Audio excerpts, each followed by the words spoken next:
আসসালামু আলাইকুম প্রিয় দর্শক, আশা করি সবাই ভালো আছেন। লাইক দিয়ে ভিডিওটা দেখা শুরু করবেন। যদি ভালো লাগে তাহলে অবশ্যই কমেন্ট করবেন, শেয়ার করবেন আর সাবস্ক্রাইব করতে কিন্তু ভুলবেন না। তো কালকে আমি ফাতেহার ভিডিওটা দেখলাম, সত্যি খুব খারাপ লাগলো। আর বিক্রি করতেছে কি করতেছে সেগুলো বলবো না। একজন সব সন্তানের জন্যই কিন্তু মা হারানো বা বাবা হারানোর কষ্ট কিন্তু সব সন্তানের জন্যই একই রকম, কারো একটু কম কারো একটু বেশি। তো এই যে বাপ্পি বলেন, ফাতেহা বলেন, এদের জন্য নাজমা বেগমকে যেই পরিমাণে লাঞ্ছনা সহ্য করতে হয়েছে, যেই পরিমাণে গালাগাল ওনাকে মানুষ করছে, ওনাকে যেই পরিমাণে ট্রল করছে, হ্যাঁ, সেটা কিন্তু শুধুমাত্র এই বাপ্পি আর ফাতেহার জন্য। আবার আরেকটা কিন্তু আপনারা ভুলে যাবেন না, আজকে এই বাপ্পি আর ফাতেহার কারণেই কিন্তু এই যে মারা যাওয়ার পরে যে ভালোবাসা দর্শকরা দেখাইছে, সেটাও কিন্তু বাপ্পি আর ফাতেহার জন্যই। শুধু তাই না, আমি দেখলাম যে নাজমা বেগমের জানাজাতেও কিন্তু প্রচুর লোক হয়েছে। ওরা যে ভিডিওটা শেয়ার করছে সেখানে দেখলাম। আর নাজমা বেগম কী পরিমাণে ভালোবাসা পাইছে, লোকজনের যে দোয়া পাইছে, সেটাও কিন্তু আমরা দেখতেছি। তাই আসলে কি বলবো এটাকে, মানুষ যখন জীবিত থাকে, তাকে নিয়ে কেউ কিন্তু কখনো ভালো কিছু বলে না। মৃত্যুর পরে সেই মানুষটা ভালো হয়ে যায়, তার যে গুণগুলো মানুষ খুঁজে পায় শুধুমাত্র মৃত্যুর পরে। সত্যি কথা বলতে, যে এই যে একটা মানুষের ভালো গুণটা যদি তাকে জীবিত অবস্থায় মূল্যায়ন করে, তাহলে বুঝেন যে সেই মানুষটার কাছেও কত ভালো লাগতো। যাই হোক, আসলে ফাতেহাকে বোঝানো, ফাতেহার যা হারিয়েছে সেটা আসলে কোনো কিছু দিয়েই পূরণ হওয়ার মতো না। কারণ ওরা আসলে এখন বাবা মা দুজনেই চলে গেছে, অনাথই বলা যায়। আর যে ভাইটা আছে সেই ভাইটা না থাকার মতোই, সত্যি সে ভাইটা না থাকার মতো। কারণ ওই ভাইটা শুধুমাত্র তার বউয়ের যেটা বলবো, বউয়ের টাকায় কেনা চাকর, বা কি বলবো আমি ঠিক জানি না ওকে কি ব্যাখ্যা দেওয়া যায়। বাট ফাতেহার ভাই তাই, হ্যাঁ, ফাতেহার ভাই যা দেখাইছে আমাদেরকে, এর থেকে বেশি কিছু আসলে বলার ভাষা নাই। যে কিনা মাকে কোনো দিন এয়ারপোর্ট থেকে আনতে যায় নাই, অসুস্থ মা বুকে ব্যথা নিয়ে আসছে, তাকে আনতে যায় নাই, কিন্তু তার মারা যাওয়ার পরে তার ইউজ করা জিনিসগুলো খুঁজে খুঁজে এখন দর্শকদেরকে দেখায়। সে সাধু সেজে, সে যে যে কি পরিচয় দিচ্ছে, আসলে আমি বলার ভাষা রাখি না।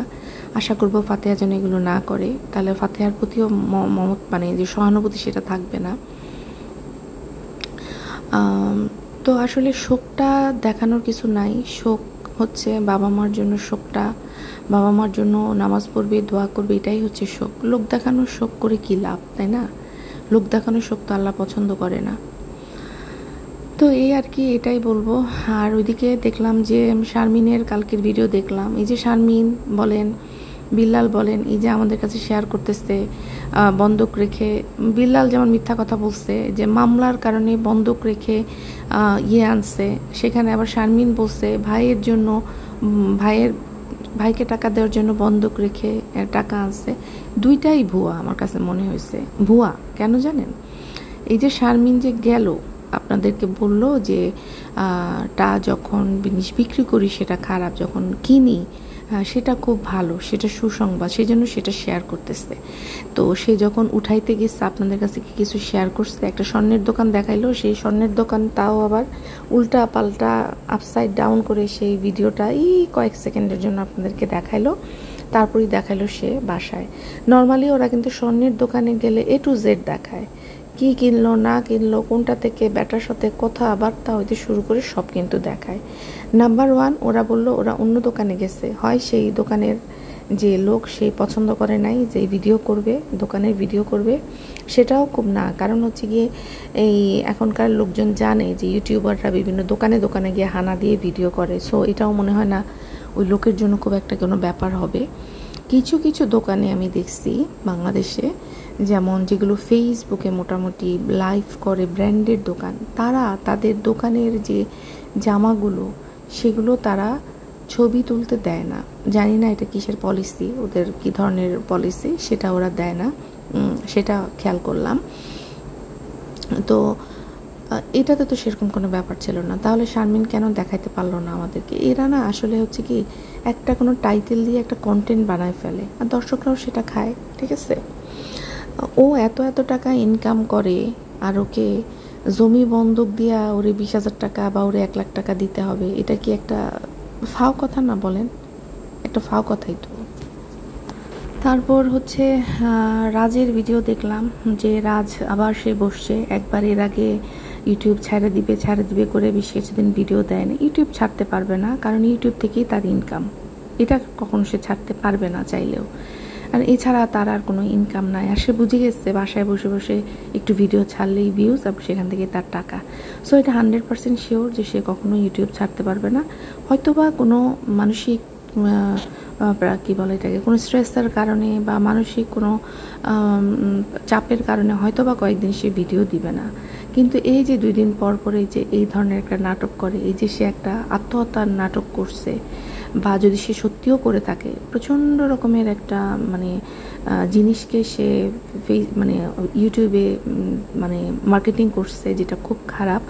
এবং এই যে গতকাল একটা ভিডিও করলো, এবং লোকজন যে তাকে নিয়ে আজে বাজে কথা বলতেছে, এতে করে কি তার কোনো মান সম্মান থাকতেছে? অলরেডি তার মান সম্মান নাই। সে শারমিনকে বিয়ে করছে 4 মাস হলো, 4 মাসের তাদের সংসার টিকে নাই। কেন টিকে নাই? কারণ হচ্ছে গিয়ে রাজ বদমেজাজি। শুধু এখানে একজনের দোষ না, দুইজনেরই দোষ। কিন্তু দুইজনের দোষ হইলেও রাজের একটু বেশি দোষ, কারণ রাজের তাহলে কেন একটা বউ থাকে না? রাজ প্রচণ্ড বদমেজাজি, এবং রাজ চায় যে তার বউরা ইনকাম করবে, তার হাতে দিবে, এবং বউরা তার কথা মতো উঠবস করবে। হ্যাঁ, উঠবস করার মানে এই না, হ্যাঁ আমাদেরকে বলা হয়েছে স্বামীর কথা শুনতে, স্বামীর পরামর্শ অনুযায়ী চলতে, কিন্তু এখন স্বামী যদি বুকে আটকায় রাখতে চায়, কন্ট্রোল করে রাখতে চায়, তখন সেখানে হলো গিয়ে সমস্যা। আর বউয়ের টাকা যে ইনকাম করে সেটা বউয়ের টাকা, সেই টাকার উপরে তার কিন্তু কোনো হক নাই। এখন স্বামী যদি কিছু না করে, বউ যদি নিজের থেকে সংসার চালাইতে চায়, সেটা আলাদা কথা। তো এগুলো যদি মানে চিন্তা ভাবনা করেন, দুই পক্ষেরই প্রচণ্ড রকমের মানে সমস্যা আছে। ওইদিকে শারমিনেরও অনেক সমস্যা। শারমিনে তো বাসা থাকতে চায় না, স্বামী শুধু উড়াল দিতে চায়, আবার ওর ছেলে ও পুরুষও দরকার। হ্যাঁ, দুইটা জিনিস তো আর একসাথে হয় না। হয় তুমি উড়াল দাও, উড়াল দিলে তোমার কোনো পুরুষ দরকার নাই, তুমি পুরুষ ছেড়েই উড়াল দাও। তো এই হচ্ছে গিয়ে ওদের অবস্থা।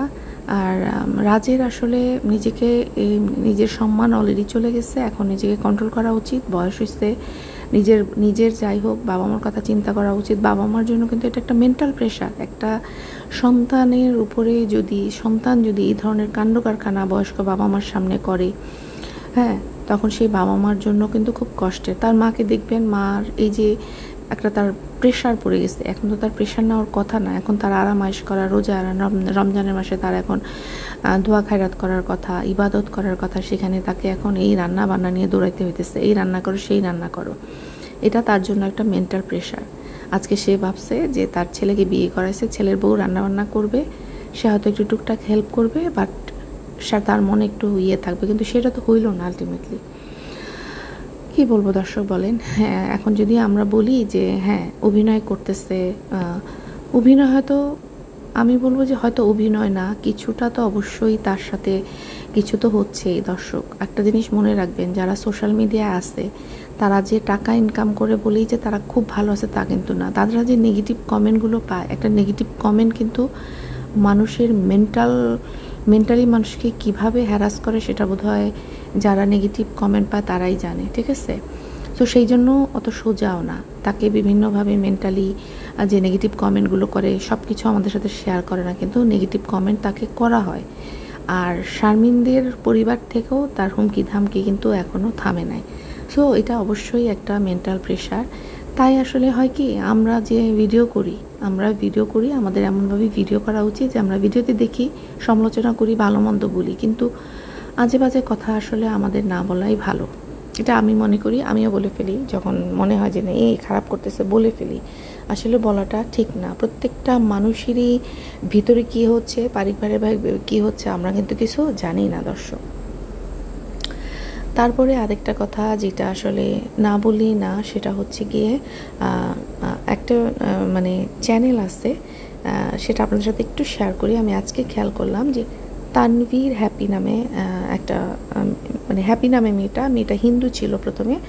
তো পুরা আমি কাহিনীটা বলতে পারবো না। সে হচ্ছে আপনার ওই হিন্দু ছিল, হিন্দু থেকে সে মুসলিম ছেলেকে বিয়ে করছে, সম্ভবত প্রেম করে বিয়ে করছে। মুসলিম ছেলেকে বিয়ে করার পরে সে কিন্তু মুসলিমে কনভার্টেড হয়েছে, এবং শুধু কনভার্টেড না, সে কিন্তু খুব ভালোভাবেই মুসলমান হয়েছে, পর্দা করে, নামাজ রোজা করে, এমনকি নিজের যে ছোট ভাইটাকে নিজের কাছে নিয়ে আসছে, ওকে মাদ্রাসায় ভর্তি করাই দিচ্ছে, ফ্যামিলির সবার সাথে যুদ্ধ করে কিন্তু মেয়েটা করতেছে। কারণ একটা হিন্দু ফ্যামিলি থেকে যদি কোনো মেয়ে মুসলিম হয়, সেই পুরা পরিবারটাই কিন্তু ওই মেয়েটাকে আপনার যেটা বলেন যে তাকে বয়কটই করে, ঠিক আছে। এই মেয়েটার সাথেও তাই হয়েছে। মেয়েটার নানির পরিবার, মেয়েটার বাবা, সবাই মেয়েটাকে মোটামুটি দূর করেই দিচ্ছিল। মেয়েটা অনেক কান্নাকাটি করতো, অনেক কষ্ট পাইতো। তারপরে ছোট ভাইটাকে নিয়ে আসলো, তাকে মাদ্রাসায় দিল। আস্তে আস্তে সে তার ছোট ভাইটাকেও মুসলিম করে নিচ্ছে, এবং তাকে মুসলমানিও বলছে করাবে, জানি করাইছো কিনা আমি ঠিক জানি না। এইবার রইল মেয়েটার বাবা অনেক দিন থেকে মেয়েটার সাথে কথা বলতো না, আমি জানি। এখন মনে হয় কিছুটা ঠিক হয়েছে। আর মায়ের কথা কি বলবো, মেয়েটা কিন্তু মাকে অনেক কিছু বুঝায় উঠতে সক্ষম হয়েছে, এবং মেয়েটা মানে হ্যাপি যখন থেকে মুসলিম হয়েছে, তখন থেকে তার ঘরে বা তার বাবা মার ঘরে নাকি কোনো মূর্তি বা কোনো পূজা বা কোনো উলু কখনো হয় নাই, এটা ও দাবি করতেছে। তো এবং মেয়েটার মা আপনার অলরেডি কিন্তু মুসলিম হওয়ার পথে, মানে তাকে অলরেডি মক্তবে ভর্তি করে দেওয়া হয়েছে। তার মাকে বলছে যে, মেয়েটা বলছে যে তুমি জেনে শুনে করো, আমি তোমাকে হয় দিলাম, তুমি হইলা, তারপর তোমার ভালো লাগবে না, সেই জন্য তাকে মক্তবে ভর্তি করানো হয়েছে। তো মা সেখান থেকে পড়াশোনা করতেছে। তার মা মূর্খ, তো মূর্খ হইলেও তো মানুষ তো যখন কথা শুনলে তো সেখান থেকে জ্ঞান অর্জন করে, তাই না? তো মা সেটা করতেছে, এবং মা অনেক কষ্ট পাইল যে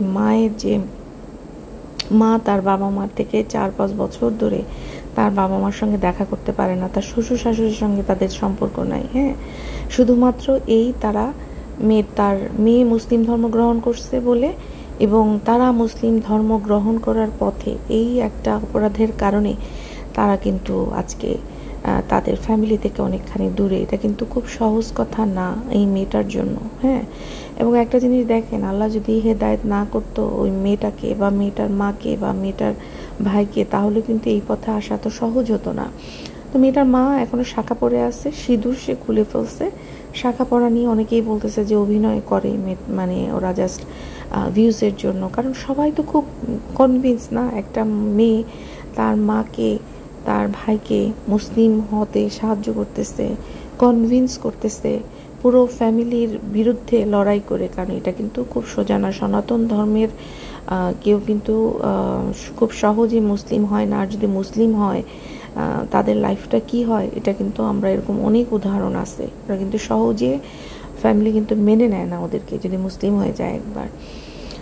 তো সেখানে মেয়েটা যুদ্ধ করতেছে। হ্যাঁ, আমার কাছে খুব ভালো লাগছে। সবসময় যে সমালোচনা নেগেটিভই হয় তা কিন্তু না, পজিটিভভাবে সমালোচনা করেও কিন্তু ভিডিও করা যায়, যেটা ওদেরকে দেখতেছি। এখন ওদের মধ্যে যদি কোনো নেগেটিভ জিনিস পায় তখন সেটা আলাদা ব্যাপার।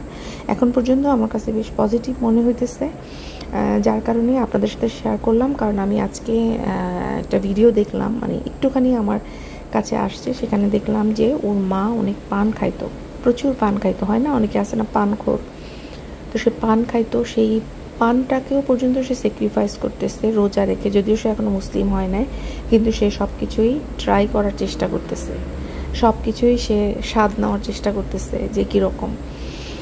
তো সেই জন্য সে রোজা রাখতেছে, এবং সম্ভবত সে নামাজ রোজাও শুরু করছে। সব কিছু তো আর পারে না, কিন্তু যে মক্তবের যে তাকে যে শেখানো হচ্ছে সেখান থেকে সে যা যা শিখতেছে সবই কিন্তু ট্রাই করতেছে।